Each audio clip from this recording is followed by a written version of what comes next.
నిఘా 2TV news నిజం కోసం మా నిఘా. నిఘా 2 బులెటిన్ కి స్వాగతం. బులెటిన్ లో ముందుగా హెడ్లైన్స్. మరో అయోధ్య ఒంటిమిట్ట రామనామ స్మరణతో మారుమోగుతున్న కడప క్షేత్రం. జమ్మలమడుగు జెడ్పీ సమావేశంలో రగడ రాయలసీమ ఎత్తిపోతల పథకంపై అధికార ప్రతిపక్షాల మాటల యుద్ధం.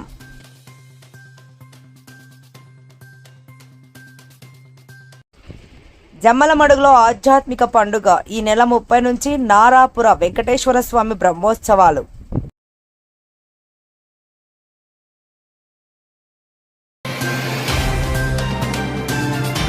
బ్రహ్మంగారి మఠంలో బస్సు షెల్టర్ ఏది? గొడుగులతో వినూత్న నిరసన చేపట్టిన సిపిఎం.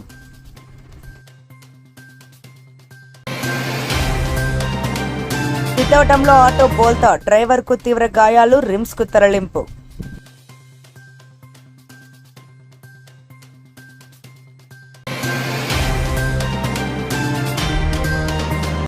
ప్రొద్దుటూరులో తీవ్ర ఉద్రిక్తత. పిఎన్ఆర్ కమర్షియల్ కాంప్లెక్స్ పై మున్సిపల్ అధికారుల దాడులు.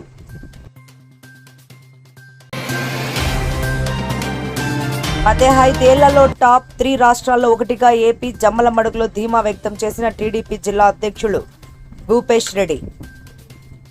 కడప జిల్లా ఆధ్యాత్మిక వైభవానికి నిలువుటద్దం. ఒంటిమిట్ట శ్రీ కోదండరామస్వామి వారి ఆలయం. సాక్షాత్తు శ్రీరామచంద్రుడు కొలువై ఉన్న ఈ పుణ్యక్షేత్రం నేడు భక్తుల రామనామ స్మరణతో మారుమ్రోగుతోంది. ఈ పవిత్రమైన సందర్భంలో ఒంటిమిట్ట ప్రధాన అర్చకులు శ్రీ రాఘవాచార్యులు మాట్లాడుతూ స్వామివారి విశిష్టతను, ఆ రామతత్వాన్ని భక్తులకు కళ్లకు కట్టినట్టు వివరిస్తున్నారు. రామనామమే జీవనాధారం అంటూ ఆయన స్వయంగా భక్తులందరికీ చేత రామనామాన్ని జపింపజేశారు. ఆ గొంతులో భక్తి, ఆ మాటలో అమృతధార భక్తుల హృదయాలను పులకింపజేస్తున్నాయి. రేపటి దినము సీతారాముల కళ్యాణము సాయంకాలం ప్రారంభమవుతుంది. దానికి ముందుగా ఎదుర్కోళ్ళు, దాని ముందుగా కాంతకోరికలు తదనంతరం ఎదుర్కోళ్ళు తదనంతరం కళ్యాణం ప్రారంభమవుతుంది. కార్యక్రమానికి తిరుమల తిరుపతి దేవస్థానంలో అద్భుతంగా ఏర్పాట్లు చేశారు. ఇక్కడ అందరికీ అంతేకాకుండా క్యూ లైన్లో అన్ని వస్తువులు కల్పించారు. అదైతే ముఖ్యంగా మనం చెప్పుకోవాల్సిన విషయం ఒకటి ఉందన్నమాట. ఇప్పుడు ప్రస్తుతం ఏమిటి ఆ విషయం అంటే, ఒంటిమిట్టకు అయోధ్యకు చాలా అవినాభావ సంబంధం ఉందని ఇప్పుడు చెప్పుకుంటున్నాం. ఏ విధంగా అని ఒక సందేహం రావచ్చు. ఏ విధంగా అంటే, ప్రపంచానికంతా అయోధ్య రాములు ఒంటిమిట్ట రామాలయం అనేది తెలియడానికి 2015 రాష్ట్ర ప్రభుత్వం లాంఛనాలతో ఒంటిమిట్టను అలాట్ చేసినాక ఒంటిమిట్టది విశ్వవ్యాప్తమైందన్నమాట, ప్రపంచవ్యాప్తంగా. అదే ఎప్పుడైతే ఒంటిమిట్ట చేశారో అక్కడ అయోధ్యకు కోర్టు తీర్పు రావడము అది ప్రపంచం తెలియబడింది. ఒంటిమిట్టలో తిరుమల దేవస్థానం ఆధ్వర్యంలో బ్రహ్మోత్సవాలు చేసే దివ్యంగా అక్కడ కైంకర్యాలే ఇవన్నీ చూస్తూ అక్కడ కానీ అద్భుతంగా అయోధ్యలో కానీ గుడి నిర్మాణం అయితేనేవి అన్నీ జరిగాయన్నమాట. అదే కూడా జగద్గురు ఆదిశంకరాచార్యుల యొక్క కార్యక్రమాలు కానీ ఇక్కడ మన హోమవరంలో పుష్పగిరి, ఒంటిమిట్ట, తిరుమల అక్కడ స్టాచ్యూలు ఓపెన్ చేసినప్పుడు ప్రధానమంత్రి గారు ఇక్కడ కార్యక్రమాలు చేశారు. కాబట్టి ఒంటిమిట్టకు అయోధ్యకు అభినవ సంబంధం ఉంది.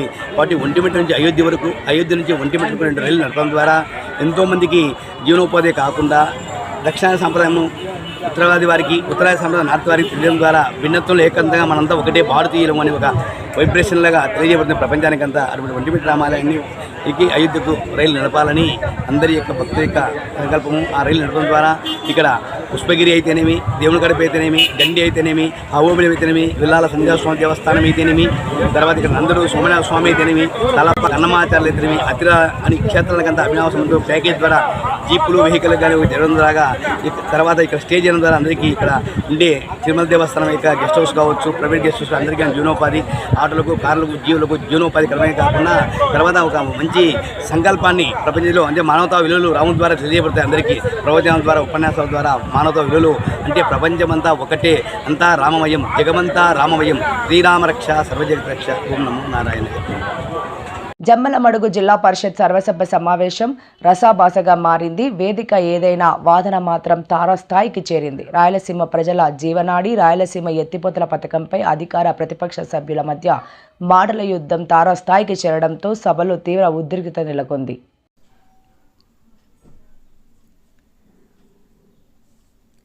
జిల్లా ప్రజల చిరకాల స్వప్నం ఈ ప్రాంత ప్రాణాధారమైన రాయలసీమ ఎత్తిపోతల పథకం. అయితే ఈ ప్రాజెక్టు పనుల్లో జరుగుతున్న జాప్యం ఇప్పుడు జిల్లా పరిషత్ సమావేశంలో ప్రధాన చర్చనీయాంశమైంది.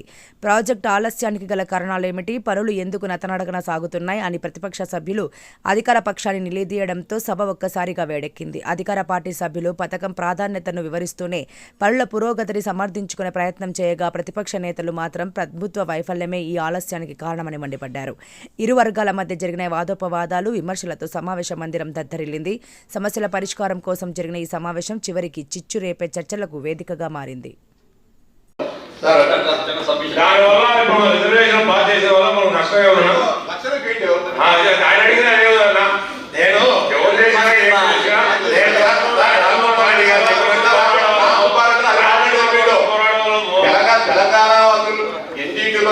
చెప్తున్నారు. ఇప్పుడు ఎందుకంటే మాట్లాడతారన్న 2 సంవత్సరాల ముందుగా ఎన్జీటీ కదా సార్. గౌరవ సభ్యులు చెప్పినట్టు ఈరోజు ఎన్జీటీలో అభ్యంతరం తెలిపినా కూడా మనకు 900 కోట్లు ఖర్చు పెట్టడం జరిగింది సార్. 900 కోట్లు ఖర్చు పెట్టి జగన్మోహన్ రెడ్డి గారు ఆ ప్రాజెక్టు ముందుకు తీసుకోవడం జరిగింది అధ్యక్ష. ఈరోజు గౌరవ సభ్యులు చెప్పినట్టు నేను ఎవడే చెప్తున్నా, ఎన్టీ రామారావు గారు చేశారు ప్రయత్నం, చేయలేదని చెప్పలేదు, జరుగుగా తీసుకొచ్చారు, దాన్ని ఏం కాదనట్లే. రామ్ గోపాల్ రెడ్డి గారి సబ్జెక్టును ఉన్న వాస్తవాలు ఆయన తెలుసు. కరువు ప్రాంతంలో చెట్లు ఎండిపోయి కొట్టేస్తుంటే మేమందరం కలిసి జరిగాం సార్. ట్యాంకర్లు పెట్టి నీళ్లు పోవాలని ప్రయత్నం చేశాం. 1500 అడుగులు ఇచ్చిన నీళ్లు రాలే. ఎందుకు నీళ్ళు వచ్చినాయి? పోతేపాడు ఎగ్జాక్యులేటర్ నుంచి పెంచిన తర్వాత, సామర్థ్యం పెరిగిన తర్వాత మనం తీసుకున్నాం. ఈ రోజు పరిస్థితి ఏంటి? పోతేపాడు ఎగ్జాక్యులేటర్ కూడా ఉపయోగం లేకుండా పోయే పరిస్థితి వచ్చింది. 800 అడుగుల లోపల నుంచి వాళ్ళు 6 టీఎంసీ 7 టీఎంసీ నీళ్లు డ్రా చేసే పరిస్థితికి వచ్చింది. ఈ రోజు కూడా వాళ్ళు నీళ్లు డ్రా చేసుకోవచ్చు, మనం డ్రా చేసుకోలేని పరిస్థితి ఉంది. డిపార్ట్మెంట్ కూడా చెప్తున్నారు. కాబట్టి నేను అనేదంటే భవిష్యత్ తరాల్లో అంతకుముందు పోతేపాడు లేనప్పుడు ఇబ్బంది పడ్డాను, పోతేపాడు వచ్చినప్పుడు కొంత ఉపయోగం జరిగింది.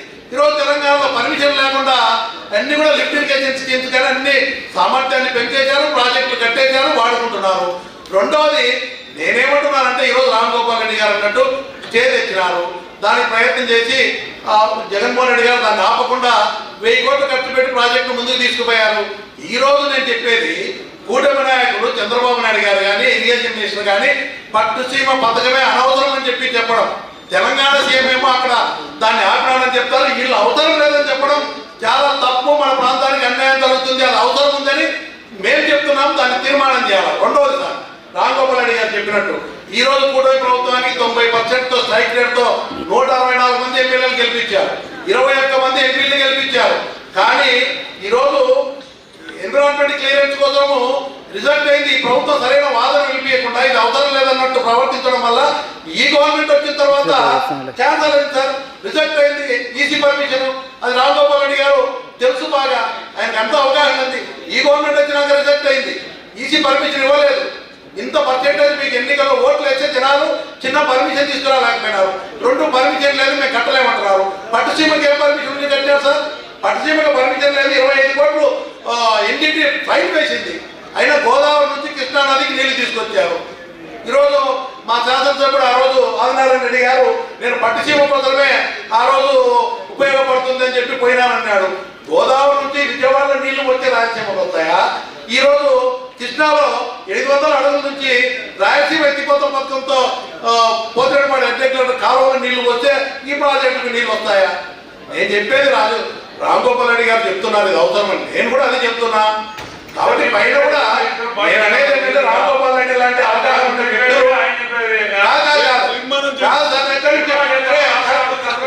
కాదు, ఇరిగేషన్ మినిస్టర్ ఈ పథకమే అన్న ఒక్క నిమిషం ఉంది, ఇరిగేషన్ మినిస్టర్ ఈ పథకమే అవసరం లేదని చెప్పినప్పుడు బాధ కలిగింది. మనం ఎట్లయినా ఫైట్ చేసి మన గౌరవ సభ్యులు అందరు గెలిచారు కదా మీరంతా మెంబర్లు. కాబట్టి దీన్ని ఖచ్చితంగా పైనేమో కాదంటున్నారు, ఇక్కడ రామ్ గోపాల్ రెడ్డి గారు అవసరం అంటున్నారు, పైనేమో ఈ స్కీమ్ పథకం అవసరం లేదంటున్నారు. నేను మా రామ్ గోపాల్ గారికి ధన్యవాదాలు తెలియజేస్తున్నా. ఈ ప్రాంతం దృష్ట్యా పార్టీ ఒక నిర్ణయం తీసుకున్నా, ఈ ప్రాంతం కోసం ఆయన మాట్లాడినందుకు ధన్యవాదాలు తెలియజేసి ఈ రాయలసీమ ఎత్తిపోతల పథకాన్ని ఒక తీర్మానం చేసి వెంటనే ప్రారంభించాలని చెప్పి కోరుతా ఉన్నాం. ఈ భక్తి భావంతో నారాపుర వెంకటేశ్వర స్వామి బ్రహ్మోత్సవాలు జమ్మలమడుగులో ఆధ్యాత్మిక శోభ సంతరించుకోనుంది. నారాపుర శ్రీ వెంకటేశ్వర స్వామి వారి వార్షిక బ్రహ్మోత్సవాలను అత్యంత వైభవంగా నిర్వహించేందుకు టీటీడీ అధికారులు అన్ని ఏర్పాట్లు పూర్తి చేశారు. ఈ నెల 30వ తేదీ నుంచి ప్రారంభం కానున్న ఈ ఉత్సవాలు మే 10వ తేదీ వరకు కనుల పండుగగా జరగనున్నాయి.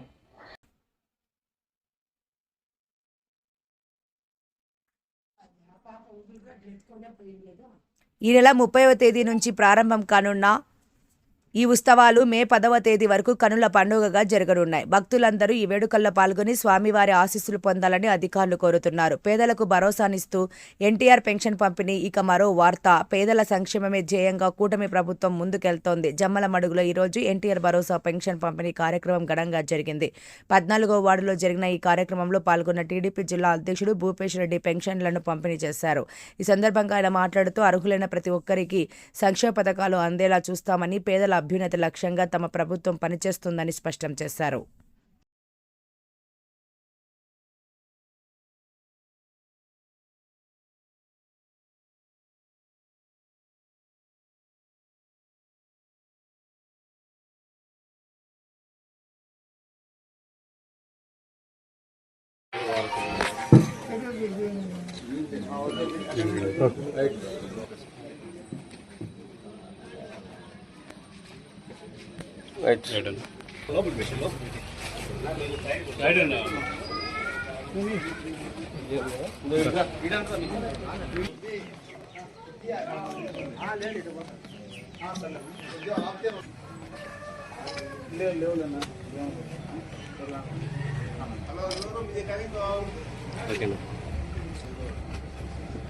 ప్రముఖ ఆధ్యాత్మిక పుణ్యక్షేత్రం కాలజ్ఞాని శ్రీ పోతులూరు వీర బ్రహ్మేంద్ర స్వామి వారి కొలువై ఉన్న బ్రహ్మంగారి మఠం దేశ విదేశాల నుంచి వేలాదిగా భక్తులు తరలివచ్చే ఈ క్షేత్రంలో కనీసం ఎండకు వానకు తలదాచుకునేందుకు ఒక బస్సు షెల్టర్ కూడా లేకపోవడం ఇప్పుడు చర్చనీయాంశంగా మారింది. ఈ సమస్యపై సిపిఎం నాయకులు వినూత్నంగా నిరసన తెలిపారు. బస్సు షెల్టర్ లేక భక్తులు పడుతున్న ఇబ్బందులు ఎత్తి చూపుతూ సిపిఎం జిల్లా కార్యదర్శి వర్గ సభ్యులు జి శివకుమార్ ఆధ్వర్యంలో నాయకులు గొడుగులు పట్టుకుని తామే నీడను సృష్టించుకుంటూ 5 రోడ్ల సెంటర్లలో ధర్నా చేపట్టారు. ఈ సందర్భంగా జి శివకుమార్ మాట్లాడుతూ గత ప్రభుత్వంలో రోడ్ల వెడల్పు పేరుతో పాత బస్సు షెల్టర్ తొలగించారని, మళ్లీ కడతామని చెప్పి సంవత్సరాలు గడిచిపోయాయని గుర్తు చేశారు. ప్రస్తుతం అధికారంలో ఉన్న కూటమి ప్రభుత్వం స్థానిక ఎమ్మెల్యే హామీ ఇప్పటికీ బస్సు షెల్టర్ నిర్మాణం అడుగు ముందుకు పడలేదని ఆవేదన వ్యక్తం చేశారు. కూటమి నాయకుల మధ్య సమన్వయం లోపించడం, కేవలం వ్యక్తిగత ప్రాధాన్యతలే తప్ప ప్రజా సమస్యల పట్ల వారికి చిత్తశుద్ధి లేదని విమర్శించారు. షెల్టర్ లేక భక్తులు, యాత్రికులు రోడ్ల పక్కన దుకాణాల వద్ద పందులు, కుక్కల మధ్య ఎండకు వానకు నానా ఇబ్బందులు పడుతున్నారని, దీంతో భక్తితో వచ్చిన భక్తులు తీవ్ర నిరాశతో వెనుదిరుగుతున్నారని సిపిఎం నాయకులు ఆందోళన వ్యక్తం చేశారు. వెంటనే ఎమ్మెల్యే మరియు సంబంధిత అధికారులు స్పందించి యుద్ధ ప్రాతిపదికన బస్సు షెల్టర్ ఏర్పాటు చేయాలని డిమాండ్ చేశారు. ఒకవేళ ప్రభుత్వం స్పందించకపోతే ప్రజల సహకారంతో భిక్షాటన చేసి అయినా బస్సు షెల్టర్ నిర్మిస్తామని వారు హెచ్చరించారు. ఈ కార్యక్రమంలో సిపిఎం మండల కార్యదర్శి గండి సునీల్ కుమార్తో పాటు పలువురు నాయకులు, కార్యకర్తలు పాల్గొన్నారు. ప్రయాణికులకు తీవ్రమైనటువంటి ఇబ్బందులు గురి చేస్తూ ఉంది. యాత్రికులు, భక్తులే కాకుండా గ్రామ ప్రజలు కూడా ప్రతినిత్యం బయట ప్రాంతాలకు వెళ్తూ ఉంటారు. అటువంటి వాళ్ళందరూ ఈ సెంటర్లో ఈ పందులు, ఆవులు, తాగుబోతుల మధ్య నిలబడి ఇక్కడ బస్సు ఎక్కాలంటే ఎండకు, వానకు, గాలికి, వర్షానికి ఇబ్బందులు పడతా ఉన్నారు.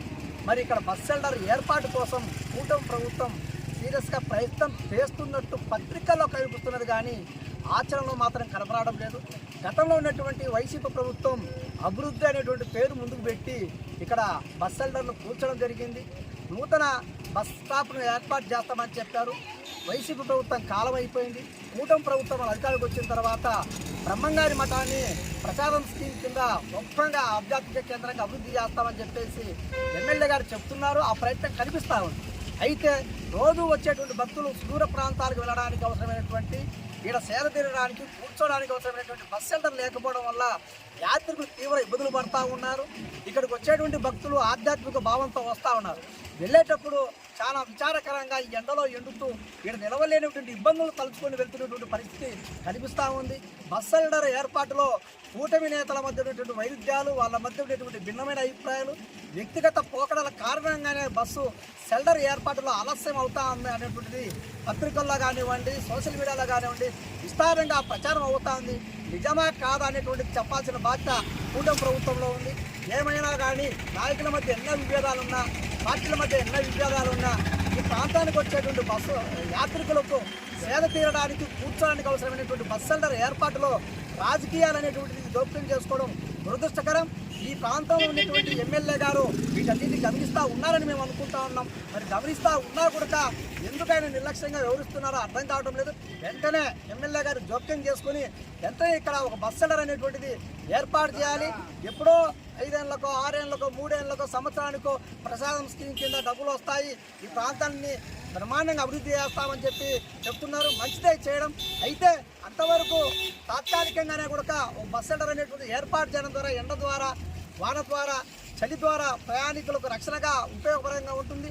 బయట ప్రాంతం నుంచి వచ్చేటువంటి వారు కూర్చోడానికి సౌలభ్యంగా ఉంటుంది. కాబట్టి వెంటనే ఇక్కడ బస్ షెల్టర్ ఏర్పాటు చేయాలి.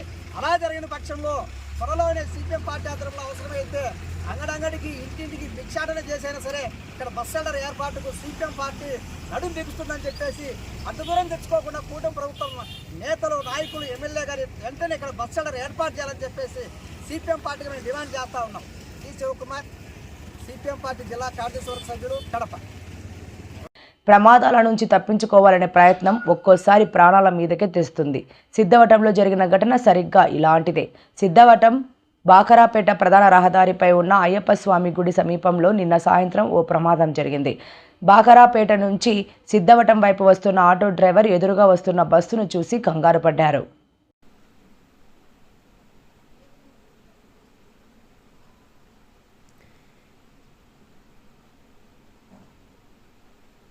బస్సును తప్పించబోయి నియంత్రణ కోల్పోవడంతో ఆటో ఒక్కసారిగా బోల్తా పడింది. ఈ ప్రమాదంలో ఆటో డ్రైవర్ ఎస్ రాజంపేట గ్రామానికి చెందిన భావనాసి వెంకటేష్కు తీవ్ర గాయాలయ్యాయి. గమనించిన స్థానికులు వెంటనే స్పందించి క్షతగాత్రుడిని ప్రాథమిక చికిత్స కోసం తరలించారు. అనంతరం మెరుగైన వైద్యం కోసం ఆయనను కడప రిమ్స్ ఆసుపత్రికి తరలించారు. అసలే రద్దీగా ఉండే ప్రధాన రహదారి, అదుపు తప్పిన వాహనం. ఈ ఘటనతో స్థానికులు ఒక్కసారిగా ఆందోళనకు గురయ్యారు. రోడ్డుపై ప్రయాణించేటప్పుడు వాహనదారులు మరింత అప్రమత్తంగా ఉండాలని ఈ ఘటన మరోసారి గుర్తు చేస్తోంది.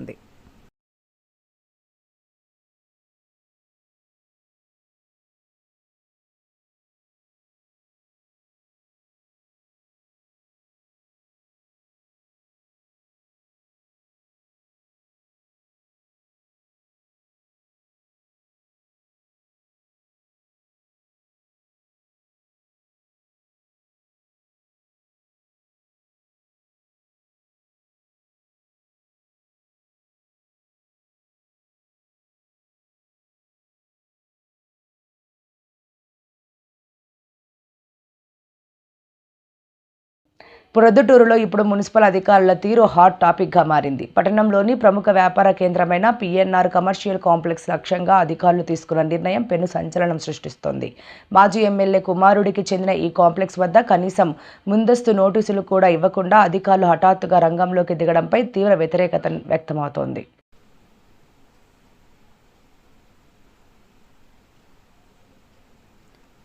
పన్నులు వసూలు చేయాల్సింది ప్రభుత్వ నిబంధనల ప్రకారమా, లేక అధికారాన్ని ఉపయోగించి భయపెట్టడానికా? వ్యాపారవేత్తలు, యజమానులకు కనీసం సమాచారం ఇవ్వకుండా కాంప్లెక్స్ను సీజ్ చేస్తామంటూ వచ్చిన అధికారుల తీరుపై మాజీ ఎమ్మెల్యే కుమారుడు తీవ్రస్థాయిలో మండిపడ్డారు. చట్టం పేరుతో ఇష్టానుసారంగా వ్యవహరిస్తారా? నోటీసులు ఇవ్వకుండా ప్రాపర్టీని ఎలా స్వాధీనం చేసుకుంటారు అంటూ అధికారులను నిలదీసిన తీరు అక్కడ వాగ్వాదానికి దారితీసింది. అధికారుల ఏకపక్ష నిర్ణయాలతో పిఎన్ఆర్ కాంప్లెక్స్ వద్ద కొద్దిసేపు ఉద్రిక్త పరిస్థితులు నెలకొన్నాయి. రాజకీయ కక్ష సాధింపులో భాగంగానే ఈ దాడులు జరుగుతున్నాయనే ఆరోపణలు ఇప్పుడు జోరందుకున్నాయి.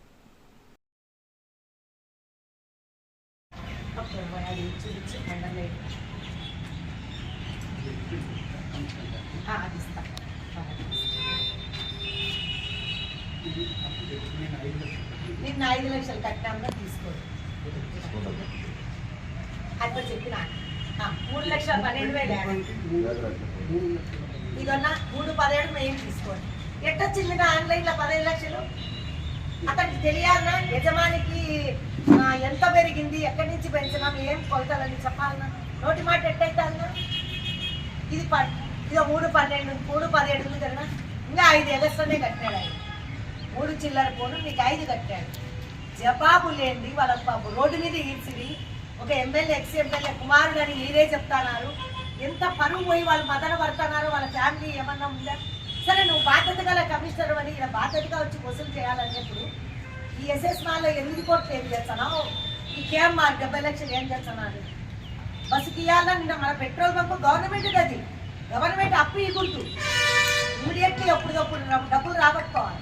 8 కోట్లు అప్పు ఇచ్చేదానికే చట్టం మీ దగ్గర లేదు కమిషనర్గా. నిన్ను ఎన్నిసార్లు సస్పెండ్ చేయాలి? వాళ్ళని చూస్తే నీకు నోటీస్ వస్తుంది. పరువు నష్టం దావకింద అతను భార్య భర్తలు ఇద్దరు సఫర్ అవుతారని చేస్తారు. మాకు ఇప్పుడే పరువు ఊళ్ళో అంత తెలిసింది. ఇట్లా మీరు నోటీసు 3,17,000 మీకు బాకీ ఇచ్చే 15 లక్షలు ఎట్టేస్తారు మీరు. దానికి ఆయన జవాబు చెప్పని ఆర్టీఐ కింద పెట్టి పేపర్లు ఇమ్మంటే మీకు ఇప్పటికీ ఆయన జవాబే లేదు. ఆయన కలెక్టర్కు పెట్టుకున్నాడు, మీకు పెట్టుకున్నాడు.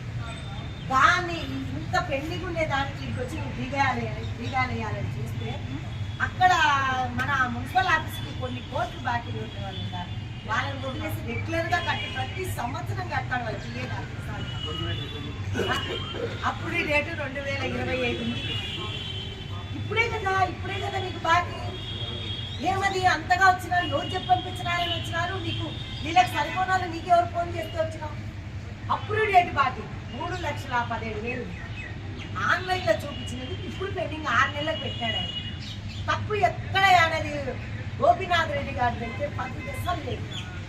నిన్న కమిషనర్ సార్ 100% ఆయన మీద లైన్ చేసి ఎవరో పంపించినట్టు రాజకీయంగా అతనికి వ్యతిరేకం చేసినట్టు బ్రహ్మాండంగా కానిస్తారు. దయచేసి ప్రెస్ వాళ్ళకు కానీ ప్రతికూల మీడియా ప్రజలందరూ గమనించాల్సింది. ఎవరి కుటుంబం ఎవరి మీదకి ఏ రాజకీయంగా దిద్ది పంపిస్తానారనేది గమనించాలి. ఇదే కమిషనరు మిగతా ముండిబాటులు ఏమైంది అది రాబట్టకుండా ప్రతి సంవత్సరం న్యాయపరంగా కట్టే వాళ్ళకి ఇట్లా బాధ పెట్టిన కమిషనర్కి అయితే తగు మూల్యమైతే ఆయన చెల్లించుకుంటాడు. వాళ్ళ కుటుంబ సభ్యులు కూడా చెల్లించేదానికి ప్రైవేట్ కంప్లైంట్ ఆయన మీద వేసేదానికి కూడా రెడీ ఉండాలని నేను మీడియా.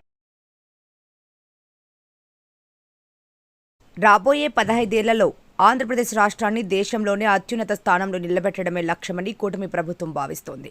ఇదే విజయాన్ని జమ్మలమడుగు వేదికగా స్పష్టం చేశారు టీడీపీ జిల్లా అధ్యక్షుడు భూపేష్ రెడ్డి. ప్రస్తుత పాలన ఇలాగే కొనసాగితే మరో 15 ఏళ్లలో దేశంలోనే టాప్ 3 రాష్ట్రాల జాబితాలో ఏపీ నిలవడం ఖాయమని ఆయన ధీమా వ్యక్తం చేశారు. ఆంధ్రప్రదేశ్ రాష్ట్ర అభివృద్ధిపై తెలుగుదేశం పార్టీ జిల్లా అధ్యక్షుడు భూపేష్ రెడ్డి కీలక వ్యాఖ్యలు చేశారు. జమ్మలమడుగులో నిర్వహించిన ఒక కార్యక్రమంలో ఆయన మాట్లాడుతూ ముఖ్యమంత్రి నారా చంద్రబాబు నాయుడు నాయకత్వంలో రాష్ట్రం శరవేగంగా దూసుకుపోతోందని కొనియాడారు. ప్రస్తుతం కూటమి ప్రభుత్వం మరో 15 ఏళ్ల పాటు కొనసాగితే అభివృద్ధిలో తిరుగులేని శక్తిగా ఏపీ ఎదుగుతుందని ఆయన పేర్కొన్నారు. పారిశ్రామికంగా, ఆర్థికంగా మరియు మౌలిక సదుపాయాల కల్పనలో దేశంలోని మొదటి 3 రాష్ట్రాలలో ఒకటిగా ఆంధ్రప్రదేశ్ను నిలపడమే తమ ప్రభుత్వ విజన్ అని తెలిపారు. ప్రభుత్వ సంక్షేమ పథకాలను, అభివృద్ధి పనులను ప్రజల్లోకి బలంగా తీసుకెళ్లాలని కార్యకర్తలకు దిశానిర్దేశం చేశారు. రాష్ట్ర భవిష్యత్తు కోసం దార్శనికత కలిగిన నాయకత్వం అవసరమని, అది కేవలం చంద్రబాబు నాయుడుతోనే సాధ్యమని భూపేష్ రెడ్డి సందర్భంగా స్పష్టం చేశారు. ఈ సంక్షేమం కలుపుతూ రెండు కళ్ళ మాదిరి పెట్టుకొని సంక్షేమం ఒకటే ఇస్తే కాదు, అభివృద్ధి జరిగితే ఉద్యోగ అవకాశాలు కల్పన బాగుంటుంది. దాంతో భాగంగానే మనకు గూగుల్ డేటా సెంటర్లు కానీ, రీసెంట్గా ఒక ప్రైవేట్ సంస్థ మనకు స్టీల్ ప్లాంట్ ఓపెనింగ్ కానీ, కియా పరిశ్రమలు కానీ, లేకపోతే జమ్మలమడుగులో కూడా స్టీల్ ప్లాంట్ కూడా ఇప్పటికే ప్రతిపాదనలు పూర్తి అయిపోయి కాంపౌండ్ వాళ్ళు భూమి అప్పచెప్పడము ఇవన్నీ జరిగినాయి. కాబట్టి అవకాశం ఆంధ్రప్రదేశ్కు అభివృద్ధి పదంలో నడపడానికి చాలా అవకాశాలు ఉన్నాయి.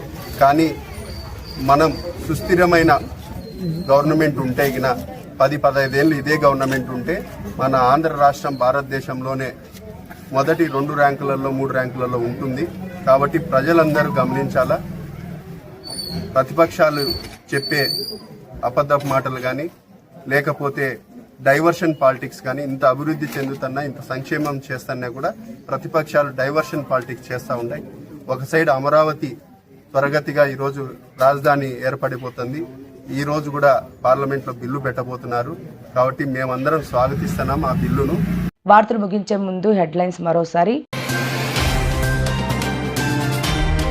మరో అయోధ్య ఒంటిమిట్ట, రామనామస్మరణతో మారుమోగుతున్న కడప క్షేత్రం.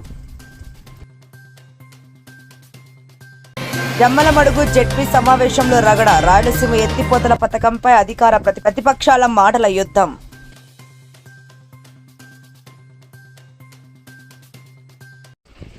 జమ్మలమడుగులో ఆధ్యాత్మిక పండుగ. ఈ నెల 30 నుంచి నారాపుర వెంకటేశ్వర స్వామి బ్రహ్మోత్సవాలు.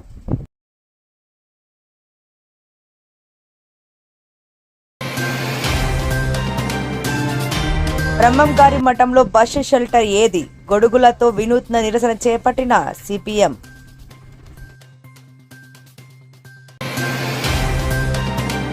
చిత్తవటంలో ఆటో బోల్తా, డ్రైవర్కు తీవ్ర గాయాలు, రిమ్స్కు తరలింపు.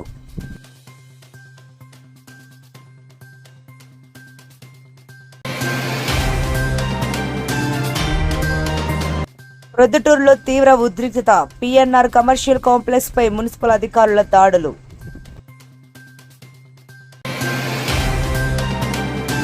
15 ఏళ్లలో టాప్ 3 రాష్ట్రాల్లో ఒకటిగా ఏపీ జమ్మలమడుగులో ధీమా వ్యక్తం చేసిన టీడీపీ జిల్లా అధ్యక్షులు భూపేష్ రెడ్డి.